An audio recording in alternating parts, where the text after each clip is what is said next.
Ladies and gentlemen, today is yet again another update for Modern Warfare 3, Warzone, and Zombies. This is update 1.36, and I'm excited that we are already getting another title update. It was what I was hoping to see this week, and indeed we got it. Now, this update was kind of separated into two different things. Yesterday, we got introduced to a new event, our new weekly challenges, things like that. And then today, we got the actual 1.36 update. So in this video, we're going to start out by diving into the event and things that were updated in-game yesterday, the playlist update, things along those lines. And then later on in the video, we're going to dive into the patch notes and everything that actually changed in the 1.36 update. So you're going to see what I mean as we go in there, starting off in game, moving on to the patch notes. So without further ado, lots to talk about here. So let's dive into it. So going in game here, there's a couple of updates that I need to show you. The first of which is the new playlists that are going live today. Now they aren't live currently yet as I make this video, but they will be live at, I believe, 1 p.m. Eastern Standard Time. So first of all, we are getting a Grease 24/7 playlist, Rustmint 24/7 as well for you camo grinders out there, All or Nothing, and Mosh Pit. Now, the other thing that is coming is the free-to-play weekend. So there's also going to be a free-to-play playlist, which I don't think people who have bought the game can actually play in, unfortunately, but they want those people who are free to play to be able to experience the game without the sweats that have already leveled everything up, is what I'm assuming.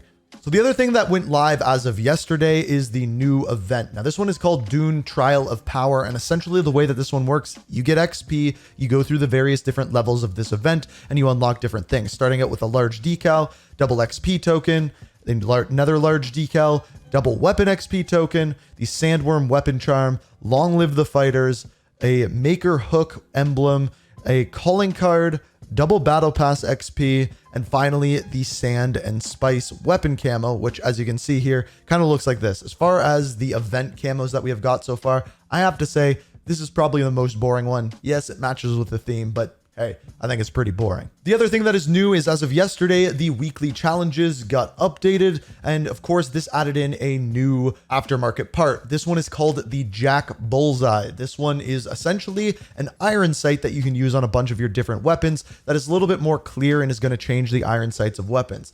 It's like equipping a red dot sight or anything else. It's not really going to do anything else to your weapons. Now, of course, you get this by completing any 5 challenges. These are included in multiplayer, zombies, and battle royale. All you have to do is complete 5. And of course, we also have our weekly challenges to complete for the coherence camo as well. Which, as you can see here, by the end of the season, this is the coherence camo that we will be unlocking for our weapons. Now, I don't know why they put this update out yesterday, but today we actually got update 1.36. So this is what you need to know about that. So the first thing that I need to say is we actually have 2 different sets of patch notes. We have the Modern Warfare, and then we have the Warzone patch notes, both for December the 14th for update 1.36. We're going to start out with Modern Warfare 3, and then the Warzone is where we're going to get weapon tuning and things along those lines. I'm going to only go through the important points here for you guys to know.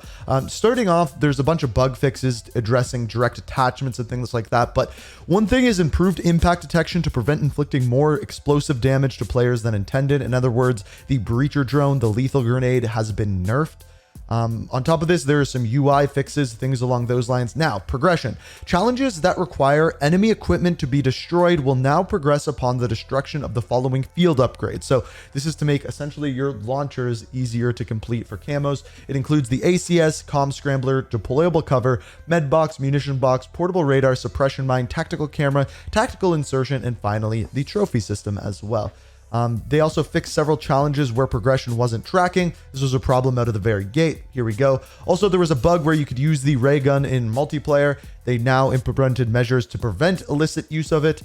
There's some fixes to Operation Spearhead on War, eliminated an out of the map exploit, and eliminated an out of the map exploit which players were able to get underneath the map near their garage. Game modes, gunfight. In private match, split screen play will no longer cause a dev error. Search and Destroy addressed an issue causing unintended XP rates for various match events. I think that's an overall nerf to certain things within Search and Destroy.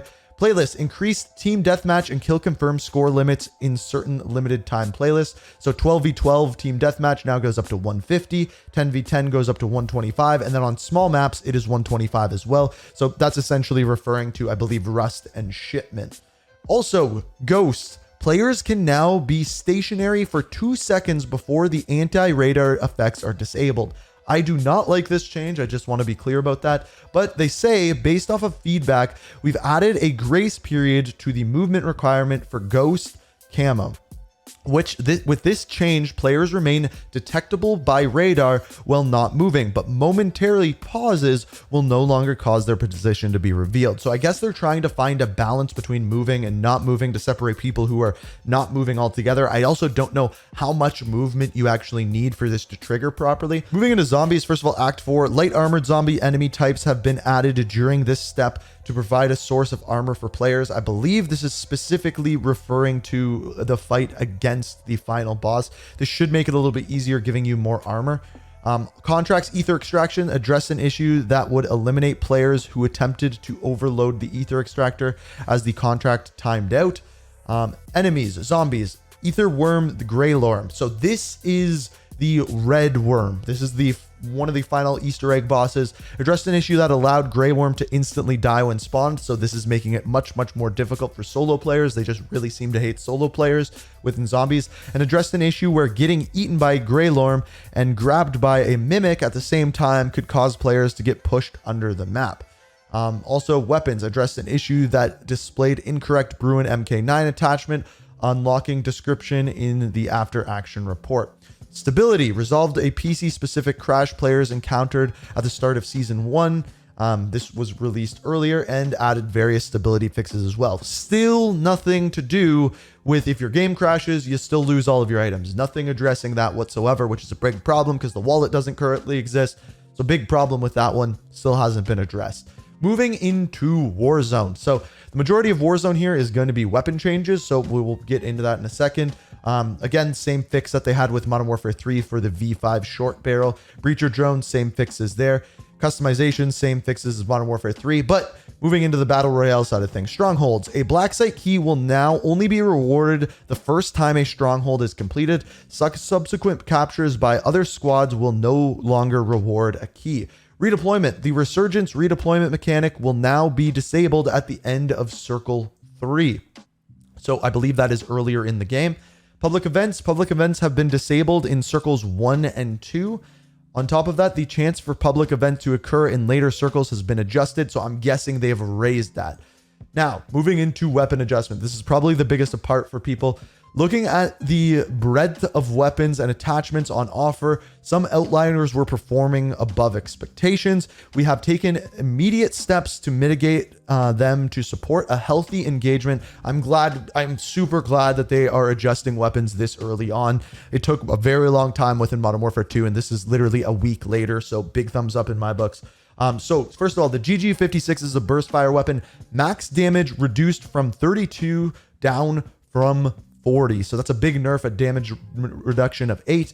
The FR556 damage reduction to 35 down from 43. So both of those got a pretty big nerf. After this, we have the BAS-B. This was everyone's favorite weapon. Well, kind of favorite weapon. We'll get into that in a second. Max damage reduced to 35 down from 39, and mid damage reduced from 27 down to 25. Akimbo, the Core 45, max damage reduced to 30 down from 45, so that's a pretty big nerf there. Akimbo Renetti, max damage reduced to 22 down from 33. I had this one in my best loadouts video. Headshot multiplier also reduced as well. These things were ridiculous. I didn't think many people were using them. I thought it was just me, but hey. Marksman rifles, the DM56, max damage reduced to 41 down from 50. Min damage reduced to 37 down from 39. The KVD Enforcer headshot multiplier reduced to 1.8 down from 2.2. The MTZ Interceptor, this one, the headshot multiplier reduced to 1.5 down from 2. I still think this weapon is going to be godly. 3 shots will be way less common, but 4 shots will still be in there. I don't think that's enough of a nerf to the weapon, if you ask me. I think it'll still be very good, but the TYR Akimbo max damage reduced to 70 down from 120. That is a big nerf to the Akimbo TYRs.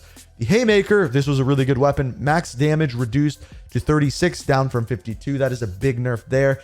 And the Modern Warfare 2 Fennec, max damage reduced to 22 down from 25. Headshot multiplier reduced to 1.25. And the lower torso reduced to 1 from 1.1.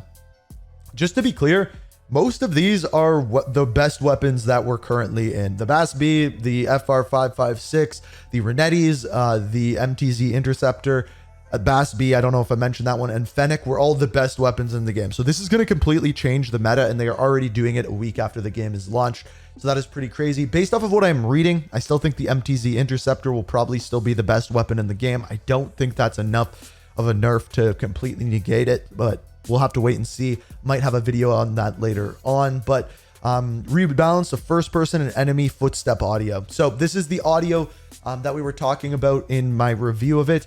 Since launch of Season 1 last week, we've been actively listening to player feedback regarding audio concerns in Warzone, especially related to footsteps. This initial update is aimed at addressing the part of these concerns and enhancing the overall experience before we head into the holidays. I'm very glad they're doing this. Also, what this means is we're probably not getting an update next week, aside from the event update, which we'll go into next week. When making changes such as this, there's a complex mix of variables we need to meticulously look at and consider. One of the primary factors to consider is the fidelity of the experience across our titles to avoid a large gap between Warzone multiplayer and zombies. Beyond that, changes to things like occlusion, fall off distance, first person and third person balance, or specific perk mechanics can have a ripple effect due to the sheer number of interacting, overlapping sounds in the Battle Royale match. Please know that we've committed to ongoing improvements to ensure that players can fully immerse themselves in the game while maintaining a competitive edge. Your continued constructive feedback is appreciated and will continue to work towards making Warzone the best it can be in every front. I don't know what this means. They rebalanced it. They didn't say what they did here. They essentially just saying they made it better. This is going to have to be something once we jump into game to see how much better it is.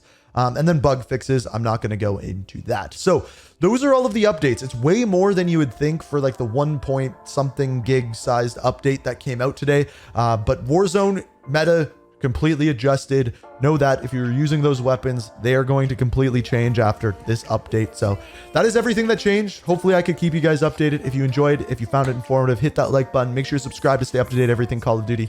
And as always, thank you so much for watching. And until next time, peace. We are reaching for the stars.